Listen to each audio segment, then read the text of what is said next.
Hello good morning friends. Result coaching centre में आप सभी लोगों का स्वागत है।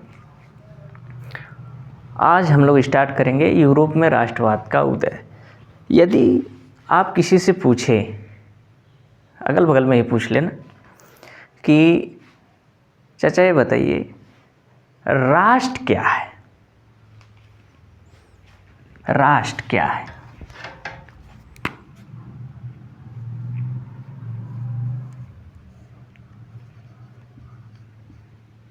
राष्ट्र क्या है?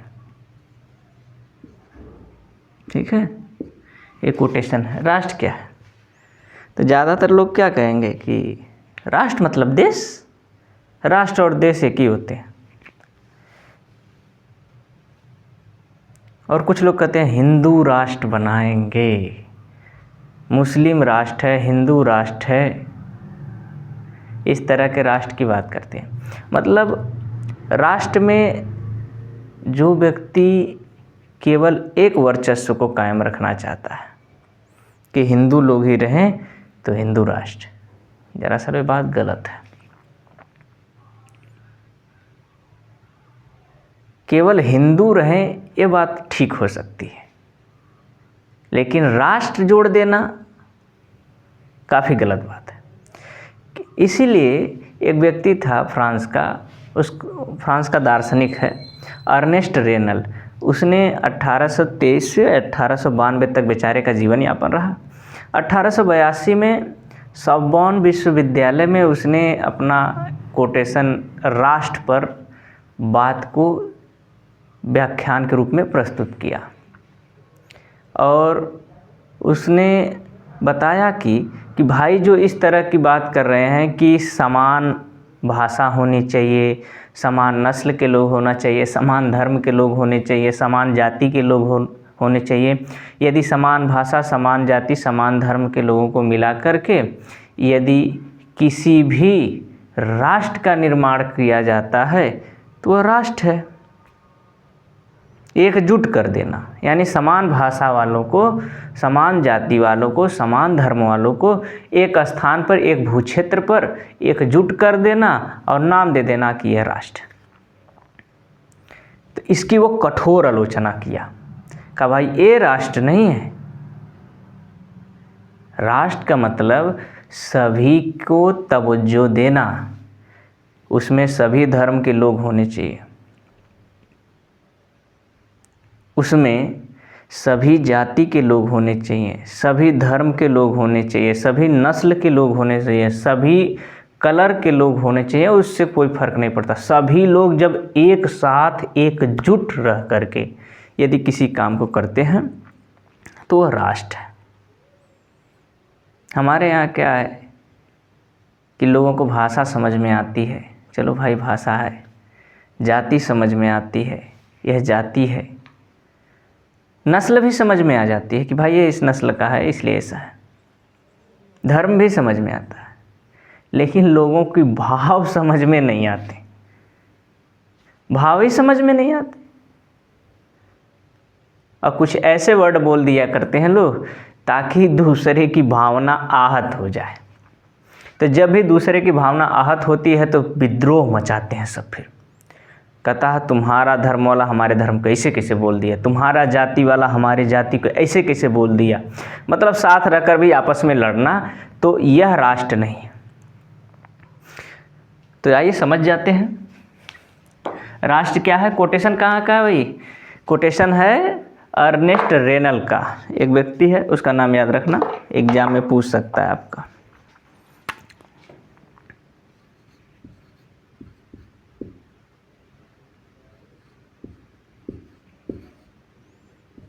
Ernest renal.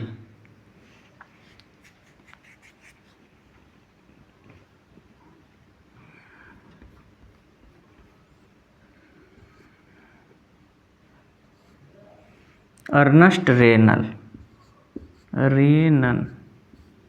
ठीक है, अर्नेस्ट रेनल यह व्यक्ति है। इसी ने कहा था भाई राष्ट्र क्या है। कितना में व्याख्यान दिया था? तो डेटिया याद रखना बाबू। 1823 में बेचारे का जन्म हुआ है और 1892 में जाके ख़त्म हो गया बेचारा, इतना जीवन यापन कर पाया। व्याख्यान कहाँ दिया था? सावॉन में, सावॉन विश्वविद्यालय है,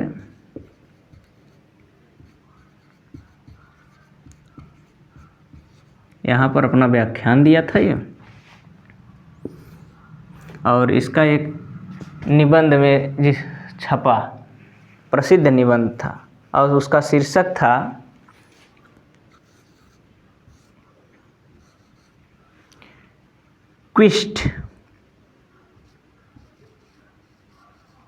क्विस्ट सी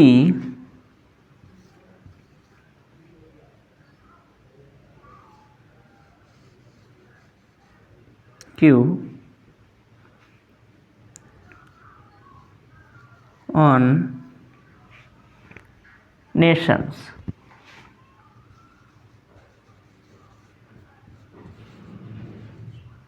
ठीक है, यह नाम याद रखा। इसने कठोर आलोचना किया था कि भाई तुम जो कर रहे हो कि समान भाषा होनी चाहिए, समान धर्म होना चाहिए, समान नस्ल के लोग होने चाहिए, तभी एक साथ मिलजुल कर रहेंगे तो राष्ट्र कहलाएगा, ऐसा नहीं है। ठीक है, इसका आलोचना किया था।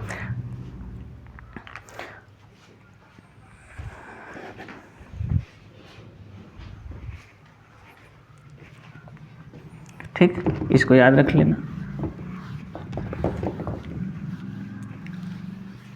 चलिए आगे देखते हैं। अगर मैं आपसे पूछूं कि राष्ट्र किसे कहेंगे, तो आप बताइएगा।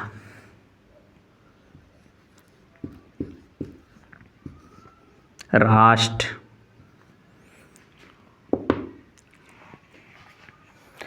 लोगों का ऐसा समूह होता है, लोगों का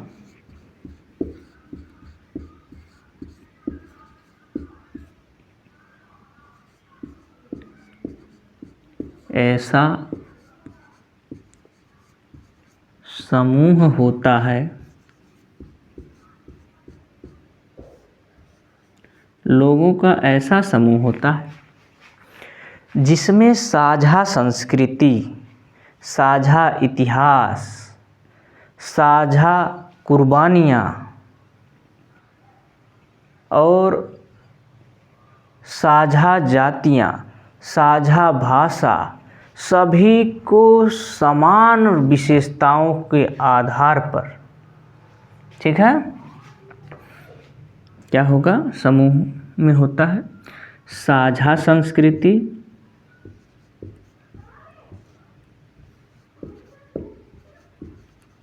साझा संस्कृति, साझा संस्कृति,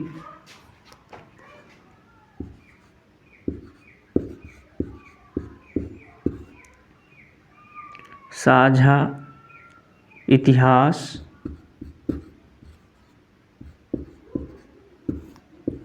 नस्ल, जातियाँ या जातीयता, जातीयता, समान भाषा। समान भाषा का मतलब है कि उस भाषा को समझता हो, ठीक है, उस भाषा के समझता हो कि भाई मैं जो बोल रहा हूँ वह दूसरा व्यक्ति समझ जा रहा है, वह बोल रहा मैं समझ जा रहा हूँ, तो वहाँ समान राष्ट्र हो सकते हैं। अब ऐसा नहीं कि यूके का एक व्यक्ति था ब्रून्स, वो बेचारा गया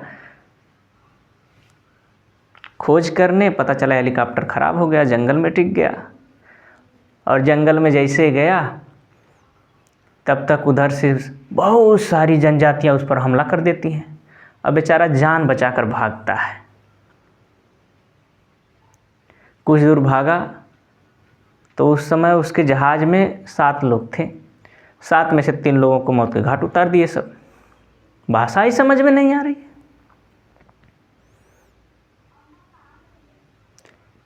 इसी तरह करते करते उसके सारे दोस्त मर गए, 2 दोस्त बचे, 2 दोस्त बचे। अब जनजाति है, जनजाति ही है, वह आदि मानव प्रकार की जातियाँ थी। मांस भक्षी, मानव को मारकर खाती थी। उनको आम जनमानस से कोई लेना देना नहीं था, वो सब जंगल में ही रहते थे, बाकी वो लोग सबको अपना शिकार समझते थे। अब भ्रूंश बेचारा भी पकड़ा गया। अब ये पूरा कपड़ा वपड़ा पहना हुआ है और इसको सब पकड़ ले गए। और जब पकड़ के ले गए तब गुफा थी, गुफा के अंदर ले गए तो बेचारे को सब शर्ट फाड़ के देख रहे हैं, ये भी तो इंसान ही नज़र आ रहा है यार, हम ही लोगों की तरह तो है। तब तक उसमें की जो महिलाएं थी जनजातियों की, आदि मानव प्रजाति की, उस बेचारे का कच्छा फाड़ के देख रही है, हमसे मेल खा रहा है कि नहीं। फिर कह रहे हैं कच्छा हम पहनेंगे। अब उस बेचारे को पूरा इज्जत का नीलाम कर दिया सब। तो भाषा बहुत बड़ी चीज़ है।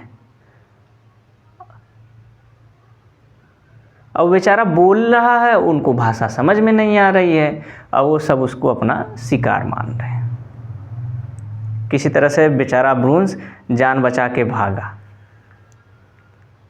बच गई जान। तो उसने आकर के अपने बायोग्राफी में दिया, भ्रूंश ने कहा भाई जनजातियों को भाषा ही समझ में नहीं आती।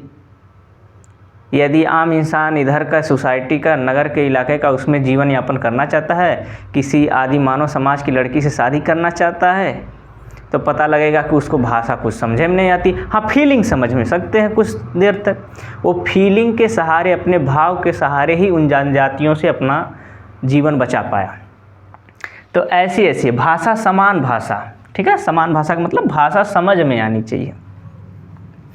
जातीयता, समान भाषा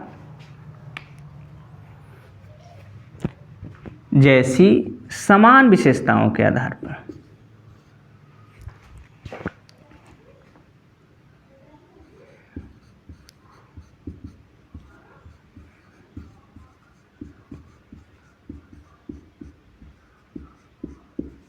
समान विशेषताओं के आधार पर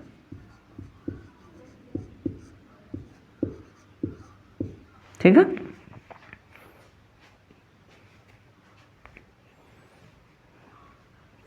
एकजुट होते हैं।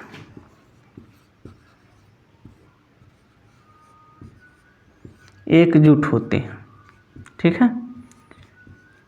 भले वो अलग अलग धर्म के रहें, अलग अलग जाति के रहें, समान भाषा है उनके पास और जाति को समझते एक दूसरे के, और समान विशेषताओं के आधार पर एकजुट रहने का प्रयास करते हैं, हमारी संस्कृति से जुड़ा हुआ महसूस करते हैं, भाव प्रकट होता है। तो वहाँ राष्ट्र का निर्माण होता है। किसका निर्माण होता है? राष्ट्र। राष्ट्र बन सकता है, नहीं तो राष्ट्र बन पाएगा नहीं, सीधा सा फंडा, चाहे कोई भी राष्ट्र बना लो। अब पूछूं मैं कि देश किसे कहते हैं? देश, अगर किसी भी देश का आपको मैं कहूँ भारत, तो भारत के संबंध में आपको समझ में आएगा, भारत में उत्तर, दक्षिण, पूरब, पश्चिम, उसकी सीमा समझ में आएगी सबसे पहले, फिर उसकी भौगोलिक विशेषता समझ में आएगी, फिर उसकी राजनीतिक विशेषता समझ में आएगी।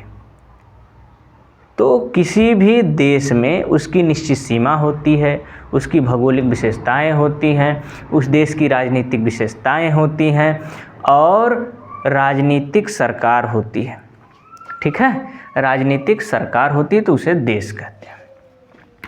चलिए थोड़ा सा मैं लिख दे रहा हूँ, आप लोग नोट कर लीजिएगा। एक निश्चित सीमाओं वाला भौगोलिक, एक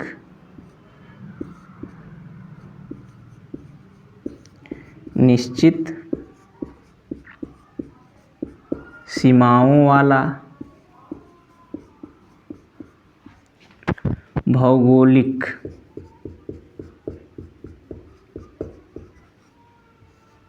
और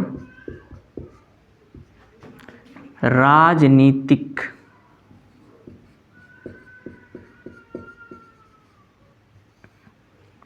ठीक है, भौगोलिक और राजनीतिक क्षेत्र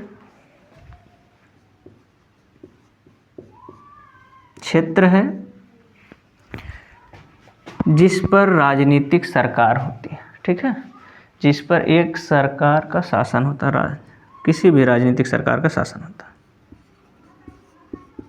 जिस पर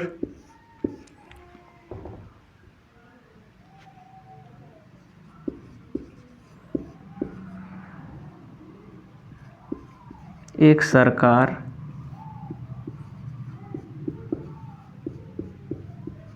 का शासन होता है, ये बात है, ठीक है, जिस पर एक सरकार का शासन होता है।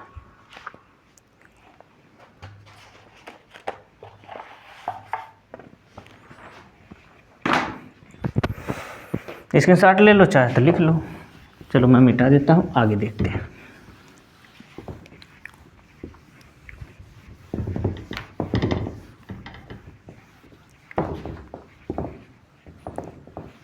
राष्ट्र क्या है समझ में आ गया होगा। अब देखो एकाएक कोई कल्पना होती नहीं है। अब कोई पूछे कि राष्ट्रवाद का उदय कहाँ से हुआ, तो हम लोग मानते हैं यूरोप में राष्ट्रवाद का उदय, चैप्टर का नाम भी है यूरोप में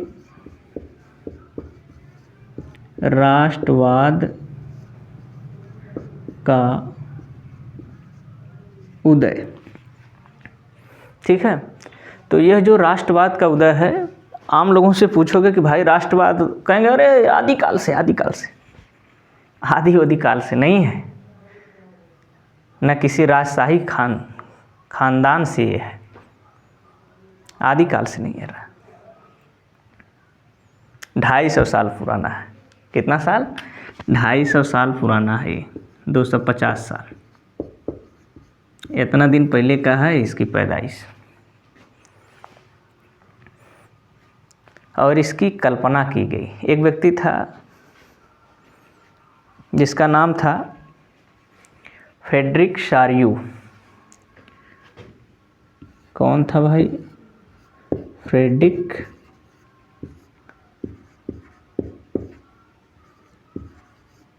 शार्यू। 1848, ठीक है। अब समझो इसको। फ्रेडरिक शार्यू 1848 में इसने एक पेंटिंग बनाई, 4 चित्रों का एक श्रृंखला बनाई, और उसमें दिखाया क्या? उसमें दिखाया ये कि चित्र में यूरोप, अमेरिका और फ्रांस, जर्मनी, आयरलैंड, रूस, ऑस्ट्रिया, सभी देश अपने अपने देश का झंडा लिए हुए एक मूर्ति के पीछे घूम रहे हैं, मूर्ति के पीछे जा रहे हैं, कतारें लगाए हुए हैं लोग, और उस कतार को भगवान, ईसा मसीह, फरिश्ते, सूफी संत लोग देख रहे हैं नीचे कि हमारे जो वंश के लोग हैं वह देखो आज किस तरह से एकजुट रह करके राष्ट्र का निर्माण कर रहे हैं। कौन चित्र बनाया? ये फ्रेडरिक शार्यू, ठीक है। और उसमें जो मूर्ति है, मूर्ति बाबू, मूर्ति में किसको दिखाया गया है? ठीक है, महिला की मूर्ति है,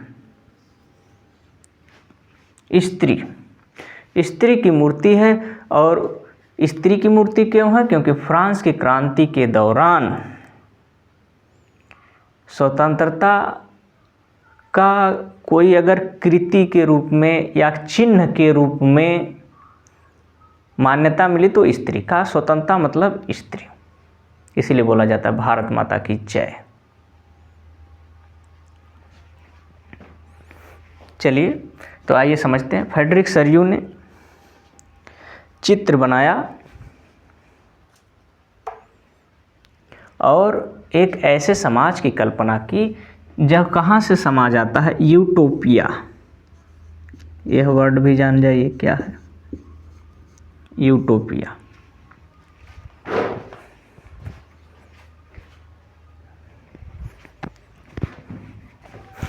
अब कहोगे सर ये यूटोपिया क्या है? तो बात है बाबू यूटोपिया की। यूटोपिया एक कल्पना है, कोई वैसी चीज़ नहीं है। थॉमस मोर एक व्यक्ति था, थॉमस मोर, इसकी एक बुक आई 1516 में, ठीक है। 1516 में एक बुक आई, यूटोपिया एक काल्पनिक स्थान का नाम है। वर्तमान में अगर यूटोपिया देखोगे तो टेक्सास प्रांत अमेरिका में यूटोपिया जगह मिल जाएगी। यह जो थॉमस मोर है, यह व्यक्ति कल्पना करके अपनी पुस्तक को लिखा है यूटोपिया, ठीक है। यूटोपिया पुस्तक का नाम थॉमस मोर की है। उसमें लिखा कि भाई यह जो बिखरे हुए लोग हैं, सब में कुछ न कुछ कॉमन है। वातावरण के अनुसार ये लोग अपने अपने रहन सहन, खान पान, रीति रिवाज बनाए हुए हैं, जबकि ये इन लोगों को समझना चाहिए कि सभी इंसान हैं, एक साथ मिलजुल कर रह सकते हैं। इसकी कल्पना की गई है इसमें यूटोपिया में।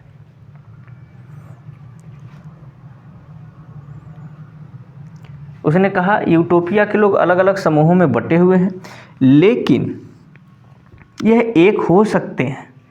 यह थॉमस मोर की रचना में यूटोपिया में कहा गया। कहा भले आप अलग जाति के हो, अलग धर्म के हो, अलग हो, लेकिन साथ मिलकर रह सकते हो। वहीं से यह फ्रेडरिक शर्यू ने अपने विचार को दिया यूटोपिया। इसने एक ऐसे संसार की कल्पना की जो जनतांत्रिक हो, सामाजिक रूप से गणतंत्र हो। इसी यूटोपिया के बुक को पढ़ करके शर्यू ने पेंटिंग बना दी अपनी। कहा कि हमको एकजुट रहना चाहिए।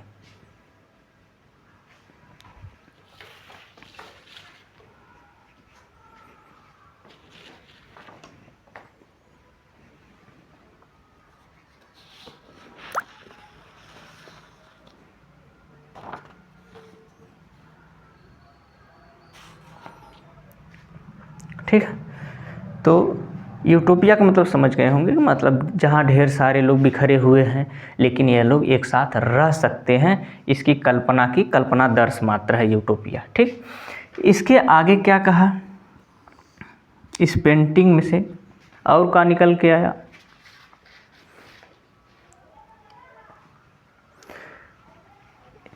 कहा कि इसने अमेरिका को भी आज़ाद होते हुए देखा, तो इसने एक कल्पना की है। कहा जो अर्नेस्ट रेनन है, कहा किसी भी राष्ट्र को आपस में मिलाना, किसी भी व्यक्ति को आपस में समाहित करना या आपस में जोड़ना, तो जोड़ने के लिए एक प्रक्रिया होनी चाहिए जिसे कहते हैं जनमत संग्रह, ताकि एकता को काफ़ी मजबूती के साथ दिखाया जा सके, लोगों को एक करके दिखाया जा सके कि एकता में ताकत होती है। उंगलियां हैं, उंगलियों से किसी को ऐसे मारोगे तो असर नहीं करेगा, लेकिन उंगलियों से अगर बंद कर लिया जाए, सारी इस तरह से मुट्ठियों को इस तरह से बंद कर लिया जाए, सारी उंगलियां बंद होकर के जब किसी पे पंच मारेंगे तो बहुत तेज लगेगा। वही बात कहा कि सभी लोग एक साथ रह सकते हैं और लोगों को एक साथ रहने के लिए एक चीज़ करानी चाहिए जिसे कहते हैं जनमत संग्रह। क्या करानी चाहिए भाई? जनमत संग्रह। अब कहोगे ये क्या होता है जनमत संग्रह?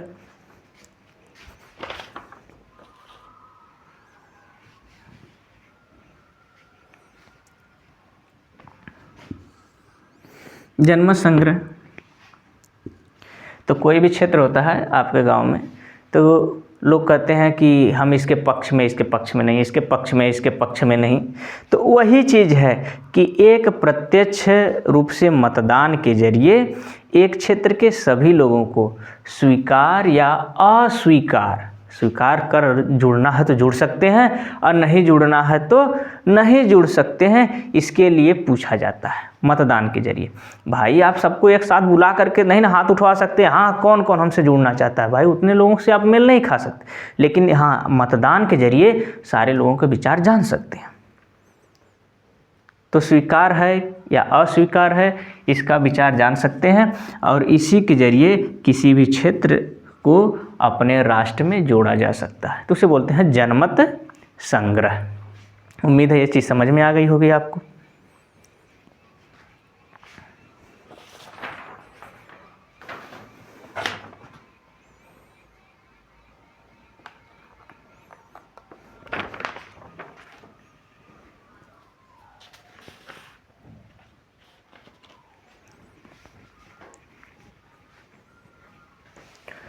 अब देखो ये कल्पना हो ही रही थी कि राष्ट्र, लेकिन उससे जब यह कल्पना कर रहा है बेचारा, तो इस कल्पना में उसने दिखाया कि फ्रांस का जो झंडा है, चित्र जाके पेंटिंग जरूर देखना, फ्रांस का जो झंडा है वो सबसे पहले मूर्ति के करीब आ रहा है, फिर उसके बाद जर्मनी का झंडा है।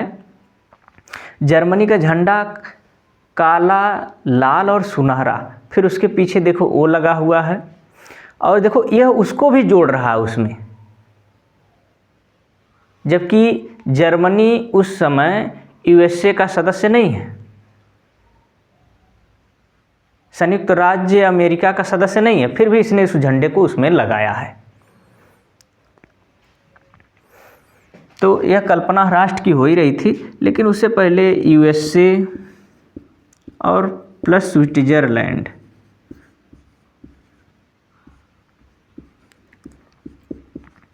ये राष्ट्र बन चुके थे।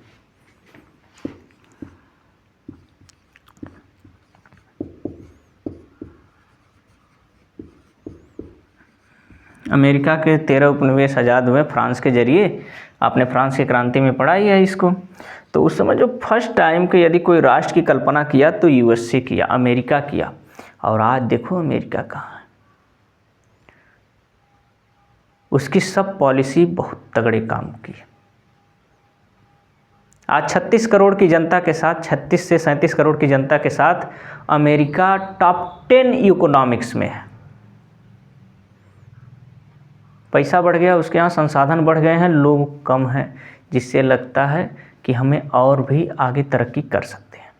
और भारत में इसका ठीक उल्टा है, संसाधन कम है, पॉपुलेशन बढ़ गई है।